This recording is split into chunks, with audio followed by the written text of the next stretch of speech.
Hello my dear students, आज हम class 10 NCERT math box 6.3 question number 11 के बारे में आपसे चर्चा करेंगे।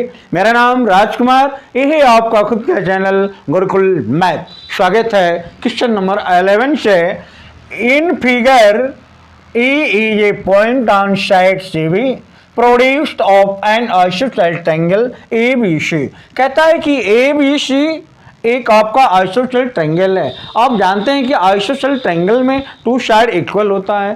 फिर कहता है कि ई प्रोड्यूस्ड, ई जो है इस सीबी को आप ई तक क्या किए हैं, बढ़ा दिए हैं, खींच लिए हैं।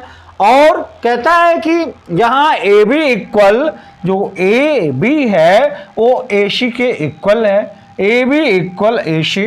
कहता है कि ए डी परपेंडिकुलर, जो एडी है वो परपेंडिकुलर बीसी है, और एफ जो है ई एफ परपेंडिकुलर एसी है।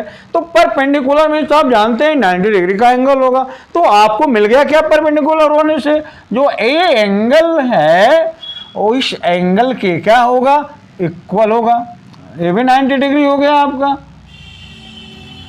तो कहता क्या है, ध्यान दें, आए आप कोण सी जो है, कहता है कि हो गया if AD perpendicular BC and C F perpendicular AC, तो prove that triangle A B D congruent triangle E C F के। तो आप सबसे पहले तो कह रहा है कि ये आइसोसेलेस ट्रायंगल है, ये ए बी सी क्या है, आइसोसेलेस ट्रायंगल है। तो जब A B C isosceles triangle होगा तो ए बी इक्वल क्या होगा, ए सी होगा। साइड मिल गया आपको।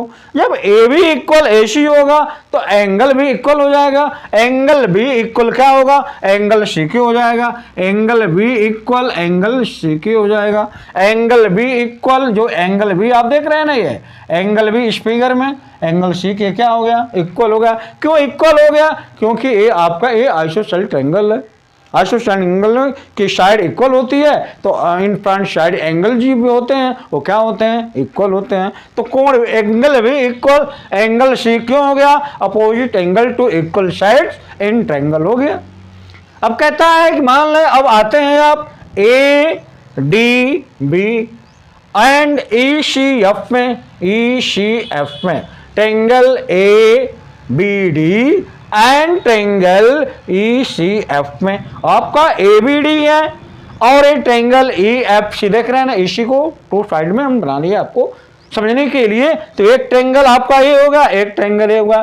कैसे क्या हो रहा है, एंगल कहता है कि जो डी है, ए डी जो है वो एंगल किसके इक्वल है, बी के एफ के इक्वल है। एफ क्यों, ये एंगल इस एंगल की क्या है, इक्वल है। क्यों इक्वल है, क्योंकि 90 डिग्री है, both 90 degree, so that angle D equal angle F हो गया। एंगल डी और एंगल एफ हो गया। आप कहेंगे क्या, E F angle E F C equal angle A D B हो गया। ऊपर ही आप प्रूव कर चुके हैं कि जो एंगल बी है वो एंगल सी के क्या है, इक्वल है। क्यों इक्वल है, क्योंकि ये opposite angle to equal side in triangle होता है। किसी भी ट्रायंगल में यदि साइड इक्वल है तो उसके एंगल भी क्या होंगे, इक्वल होंगे। उस तरह से एंगल भी इक्वल एंगल सी हो गया। क्लियर हो गया बाय वन से। अब कहता क्या है कि ट्रायंगल ए बी डी आप क्या हो गया आपका, A B angle angle equal हो गया, ए बी एंगल इक्वल हो गया। जब एंगल इक्वल हो गए तो सिमिलरिटी आपने पढ़ा है कि जब टू एंगल इक्वल होंगे, सेम होंगे, तो वो क्या होगा, कॉन्ग्रुएंट होगा बाय सिमिलरिटी के द्वारा।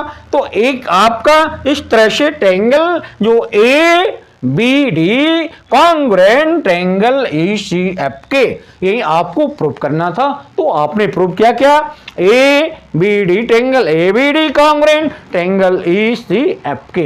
कैसे, बाय सिमिलरिटी ए के द्वारा, एंगल एंगल के द्वारा ये आपका प्रूफ हुआ, ये कॉन्ग्रुएंट हुआ triangle A B D congruent triangle E C F.